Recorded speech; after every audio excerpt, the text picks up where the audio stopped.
Hello, this is Bunny. This is a time-lapse slash art study on this piece I did right here, and I think this is part 3 on my sweets and pastries from my YouTube. And this was actually inspired by a comment that said to do a cheesecake, and I know blueberry cheesecake probably wasn't what was in mind, but I had recently done like a strawberry pastry, so I wanted to do something different, and I thought it turned out quite cute. I really like the blueberry. Like I said, this was like an art study, not a tutorial at all. I have previously always had like a really realistic or semi-realistic art style, and I think it was like a year ago where I've changed to this more stylized art style because it gives you way much more like freedom to do what you want to do. So I'm still trying to perfect my own art style, of course, and learning techniques and such. So I'm still not used to this art style. That's what I'm really trying to say. This was specifically how I study other artists' technique on hair, because I do myself struggle with my current art style's hair. I don't really feel like I have a proper technique. I just kind of do it and it just kind of looks good sometimes, and I really do want like a proper technique to like always have in mind.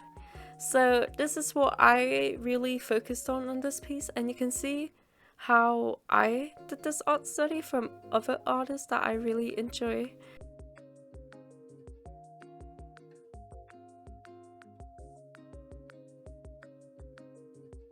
Now onto how I did this art study for the hair. I obviously made a whole new layer, or canvas it's called, and I drew out 2 different hairs because I realized from the artists that I like, they have 2 different ways of doing hair. So you can either draw a point at the middle where all the hair comes from, or a line where all the hair comes from.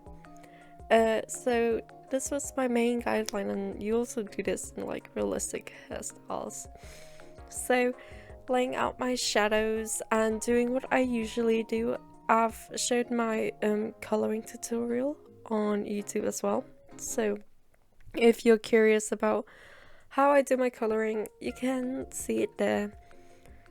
I wanted to do black and blonde hair because I feel like those were the most like neutral hair colors, even though this girl ends up having blue hair, so it's kind of useless this study. But I still wanted to show you that I like tried my best because I do struggle. A technique I found, a technique I found was obviously you lay down your shadows. It doesn't have to be neat because obviously the hair strands, you don't want to draw the individual hair strands. So I tried to make it a bit messy, and then after putting down your shadows and doing your overlays and reflection lights, you can then start shaping it out on how you want it to be. And that's basically what I tried to take from this like art study style. However, as you might see later on in the video, when I do go on to do my character's hair, it was like a day later. I think it was like the other day. I woke up, I was super tired, my nose was so stuffy because I obviously am doomed. I have pollen allergy, so doomed to life. So I was just not having a good time, and all of that studying just kind of went out the window. I was just not having it.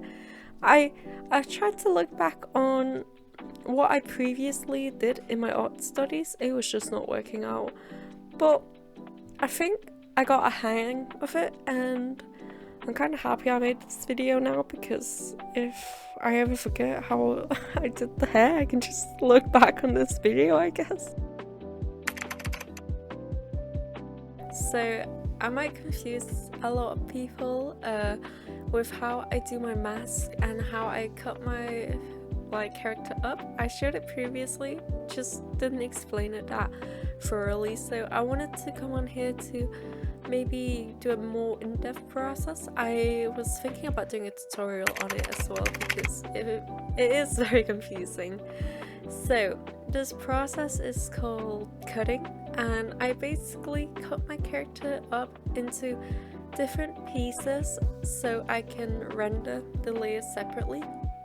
And the reason I do this is because, God forbid, I have to do line art. I will never do line art in my life. I've tried so many times, it does not work for me.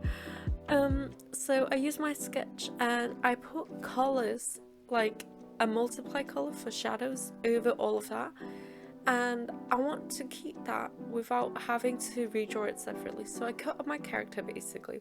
And I know they do this process in with like VTubers and stuff like that. So basically what I do is that I draw over my character that is like fully merged together to one layer. I draw over that character with neon colors, or just very saturated colors, so I can see what I'm doing over each part that I want. So hair gets its own layer, and like anything on top of the hair, skin, clothes, etc. And then afterwards I select the layers that I've done, and then I go and copy and paste from the merged layer, and that's how I get my individual layers to look like that. And sometimes it will look a bit rough and you just clean it up during the rendering, but it makes it easy. Like, for example, I could render her hair here without having to think about the blueberries on top, or without having to like draw over it, or like if I did something with like her face, I didn't have to like take that into consideration. I could just focus on the hair, which is really nice for me because I get really like distracted easily. So if I end up seeing something that I want to change right there and then, I just end up doing it, and I still do it, but this process helps me a lot. And it also helps me not stay committed. I think that's also one of my problems with like doing line art and stuff. It makes me feel too committed to the final piece, but here I can just change whatever I don't like. If I don't like something, I can just delete it, or if I can't be asked doing one side, I can just copy it over. I actually did that with the two hair buns later on in the video. I rendered one hair, like a little bun at her hair, and I just copy and pasted that over, and it was super easy because it was gonna go behind her face anyways, so you wouldn't be able to see the mess that I did. So this is how I do my rendering process. It's really weird. Maybe I don't feel like, I haven't seen a lot of people do it the way I do it, especially not for like a finished piece, like a full piece. I know people do it for like VTuber art, but then they do it more like pretty. They cut up the character way better than I do. I just kind of go with the flow.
Now, while doing this cake, I had reached 500 subscribers. Woo!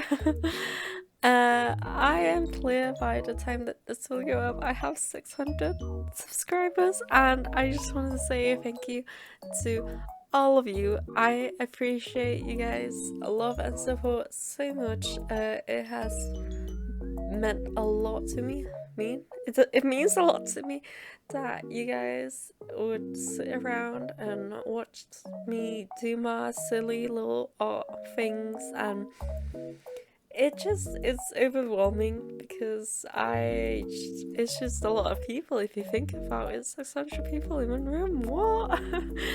So I thought that this cheesecake piece was like killing two birds with one stone. I guess three birds, because you know, the art study as well. I don't know. But I wanted to give a little appreciation piece for you guys. I am so grateful and happy that you guys can enjoy my art, even though I'm still learning. I'm still a beginner to this art style. I do not feel comfortable yet, but I'm trying my best, and you know what, we can do this journey together, we can learn together. If there's any tips or anything that you guys want me to check out, oh, I just hit my mic, I'm sorry guys. If there's anything you want me to check out, I'll just leave it down in the comments below, because I am so grateful for you guys, and I am willing to perfect this art style just for you guys. Thank you again.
Now we're moving towards the end. Please ignore the fact that I was struggling so much with the hands. Oh my god, I had my boyfriend like pose for me and everything. I'll show it up here as well. It was so funny. But I did the background off camera, and this is the final piece as stated before. Very happy with this. I hope you guys enjoyed this video, little art study, little yapping, little whatever, and comment down below if there's a pastry or like a sweet that I should draw.